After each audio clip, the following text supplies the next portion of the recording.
diumumkan tepat tadi malam. Manajer Timnas Indonesia bocorkan pemain baru gabung ke Jakarta. Kira-kira siapakah pemain baru tersebut? Begini info mengejutkannya. Nah, ini baru super top Marco Top. Ditolak Malaysia.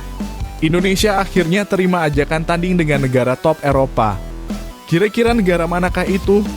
Yuk saksikan beritanya hingga selesai.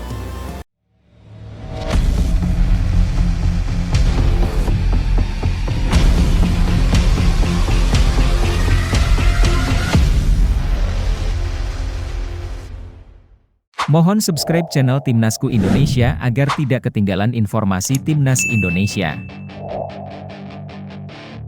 Timnas Indonesia gunakan senjata rahasia untuk lawan Cina. Timnas Indonesia tengah mempersiapkan diri dengan sangat serius menjelang laga krusial menghadapi Cina dalam lanjutan kualifikasi Piala Dunia 2026. Laga yang akan digelar di Stadion Utama Gelora Bung Karno pada Kamis 5 Juni mendatang ini menjadi momen penting bagi skuad Garuda untuk mengamankan poin dan menjaga peluang lolos ke babak selanjutnya. Di balik persiapan tersebut terselip strategi menarik yang mungkin tak banyak disadari lawan, senjata rahasia berupa eksekusi bola mati, terutama tendangan bebas. Selama menjalani pemusatan latihan, pelatih kepala Patrick Kluivert dan tim pelatih tidak hanya berfokus pada kebugaran dan taktik dasar, tetapi juga memberikan perhatian khusus pada situasi bola mati. Ini menjadi sinyal kuat bahwa Timnas Indonesia akan mencoba memanfaatkan momen-momen krusial seperti tendangan bebas dan sepak pojok untuk menciptakan peluang emas. Latihan intensif dalam mengeksekusi tendangan bebas terus dilakukan dalam beberapa hari terakhir, menunjukkan bahwa ini bukan hanya strategi cadangan, tetapi bisa menjadi penentu hasil pertandingan. Tendangan bebas memang kerap menjadi momok menakutkan bagi tim lawan jika dieksekusi dengan akurat dan penuh perhitungan. Dalam pertandingan yang diprediksi berlangsung ketat dan minim ruang terbuka seperti melawan Cina, situasi bola mati bisa menjadi pembeda. Ketika skema permainan terbuka sulit menembus lini pertahanan lawan, maka peluang dari bola mati adalah kunci. Melihat fokus latihan Timnas saat ini, bisa dikatakan bahwa tendangan bebas merupakan senjata rahasia yang tengah diasah tajam-tajamnya. Keputusan ini tentu bukan tanpa alasan. Lawan yang dihadapi, Cina dikenal memiliki organisasi pertahanan yang rapi dan solid. Untuk itu pelatih Kluivert juga menekankan pentingnya merinci setiap aspek permainan Timnas Indonesia, mulai dari penempatan posisi, pembacaan permainan lawan, hingga pemanfaatan titik-titik lemah yang bisa dieksplorasi. Strategi menyerang mungkin tetap menjadi dasar, tetapi bola mati akan menjadi pelengkap yang bisa membuat kejutan di lapangan hijau. Lebih dari sekadar strategi teknis, kepercayaan diri juga menjadi kunci utama. Dengan latihan yang terstruktur dan fokus pada detail seperti tendangan bebas, mental para pemain dipersiapkan untuk tampil tenang namun mematikan ketika mendapat kesempatan di depan gawang lawan. Tidak berlebihan jika publik sepak bola Indonesia mulai menaruh harapan besar pada skema bola mati sebagai pembuka keran gol Timnas melawan tim sekelas Cina. Apakah strategi ini akan berhasil? Apakah tendangan bebas bisa benar-benar menjadi pembeda dalam laga besar nanti? Semua pertanyaan itu akan terjawab di lapangan. Tapi satu hal yang pasti, Timnas Indonesia tidak datang tanpa rencana. Mereka membawa senjata rahasia yang siap diledakkan saat momen yang tepat datang. Bagaimana menurut kalian, apakah strategi ini cukup untuk menjungkalkan Cina? Atau kalian punya pandangan lain soal taktik terbaik yang harus digunakan? Yuk, tulis pendapatmu di kolom komentar dan bagikan prediksi kamu untuk laga seru nanti.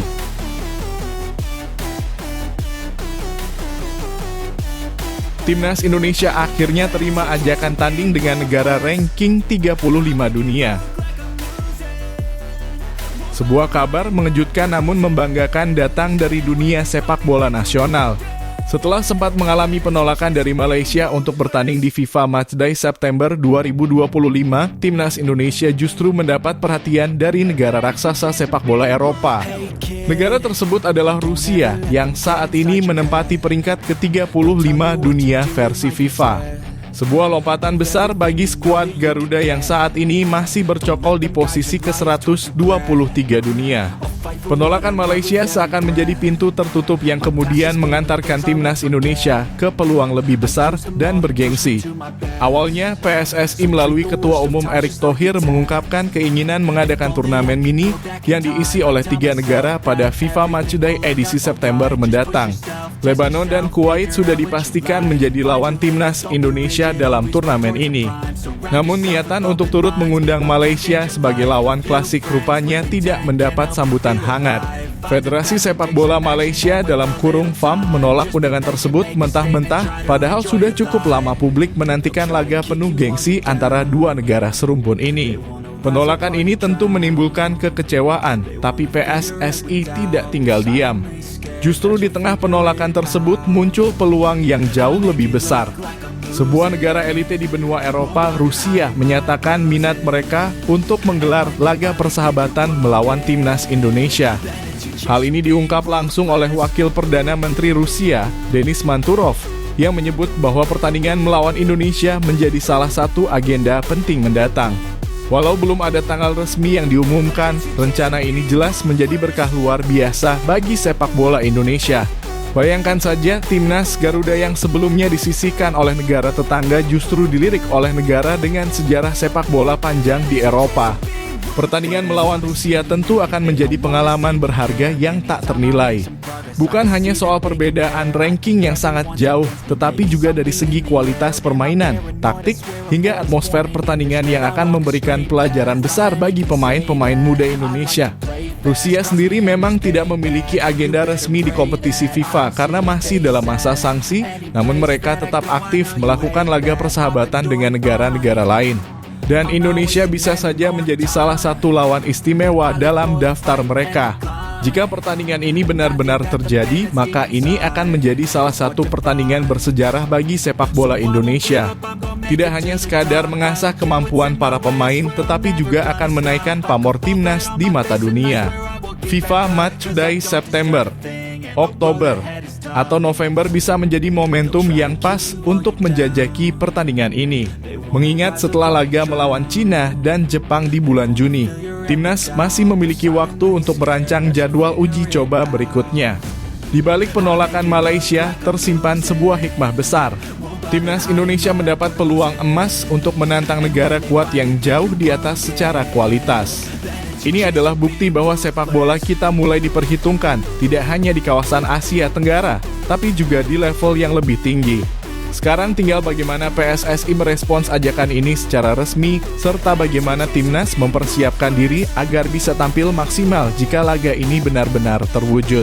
Lalu bagaimana menurut kalian, apakah timnas Indonesia sudah pantas menantang negara sekelas Rusia? Ataukah lebih baik tetap fokus melawan tim-tim Asia terlebih dahulu?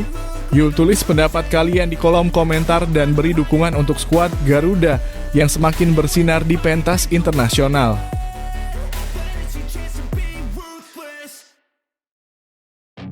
Patrick Kluivert mulai tebar ancaman ke Cina.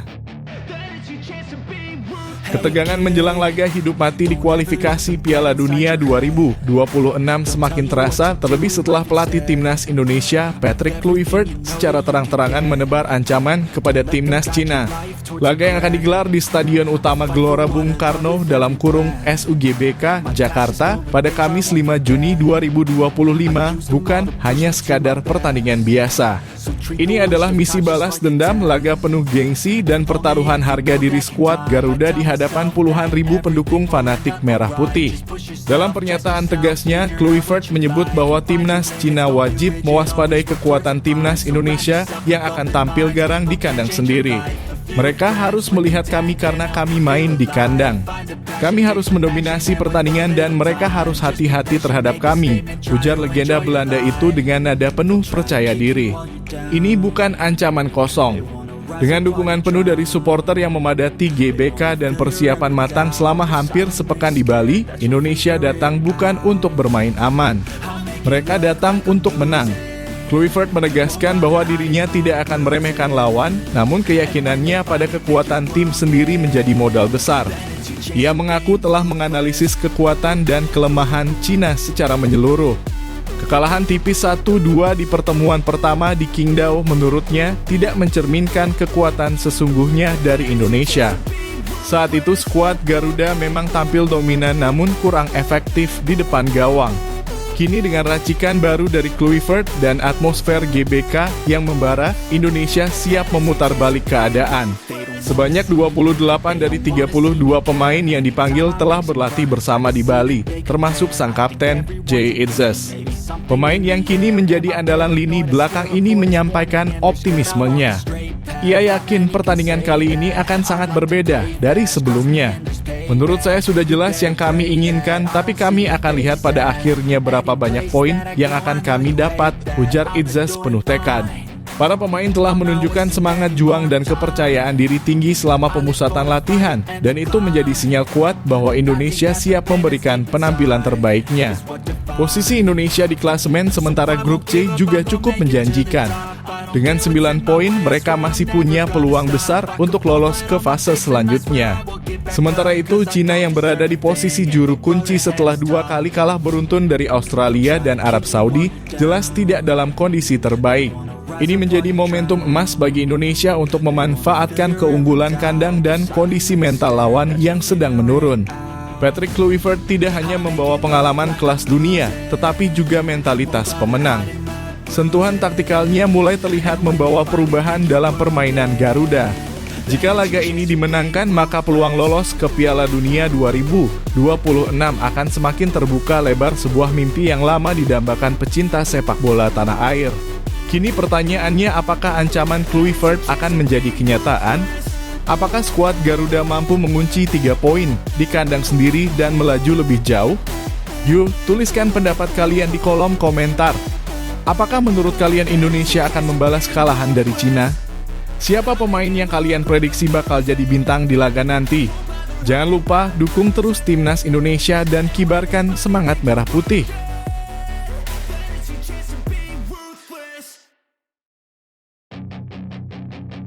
Manajer Timnas Indonesia akhirnya bongkar sosok terakhir yang ikut TC di Jakarta. Menjelang laga krusial melawan Cina dan Jepang dalam lanjutan kualifikasi Piala Dunia 2026 zona Asia, Timnas Indonesia mendapat tambahan amunisi baru. Tidak main-main, manajer Timnas Indonesia Sumarji akhirnya membocorkan siapa sosok terakhir yang akan melengkapi kekuatan skuad Garuda. Kabar ini sontak menjadi sorotan karena kehadiran pemain tersebut menandakan kesiapan penuh pasukan merah putih dalam menghadapi 2 pertandingan paling menentukan tahun ini. Timnas Indonesia telah menyelesaikan pemusatan latihan TC di Bali dari 26 hingga 31 Mei 2025 dan telah mendarat di Jakarta pada Minggu malam 1 Juni 2025 sekitar pukul 7 malam waktu Indonesia Barat. Sesampainya di ibu kota, para pemain langsung diarahkan ke Hotel Fairmont untuk melanjutkan persiapan. Sumarji menyampaikan bahwa sebanyak 28 pemain sudah bergabung kembali usai TC dan dalam kondisi fit tanpa adanya laporan cedera. Kabar baik ini tentu melegakan mengingat jadwal padat dan intensitas tinggi latihan yang dijalani para pemain dalam beberapa hari terakhir. Namun perhatian publik langsung tertuju pada 2 nama yang menyusul bergabung di Jakarta, yaitu Kevin Dix dan satu nama terakhir yang ditunggu-tunggu, Maarten Paes. Kiper utama FC Dallas ini menjadi pemain ke-30 yang dipanggil untuk memperkuat Timnas Indonesia. Meski begitu, Sumarji mengonfirmasi bahwa Paes tidak akan tampil saat menghadapi Cina di Stadion Utama Gelora Bung Karno SUGBK pada Kamis 5 Juni 2025 mendatang karena terkena akumulasi kartu kuning. Selanjutnya 28 pemain semuanya kembali dan hari ini tadi pagi Kevin Dix juga sudah bergabung, total 29, jelas Sumarji kepada media.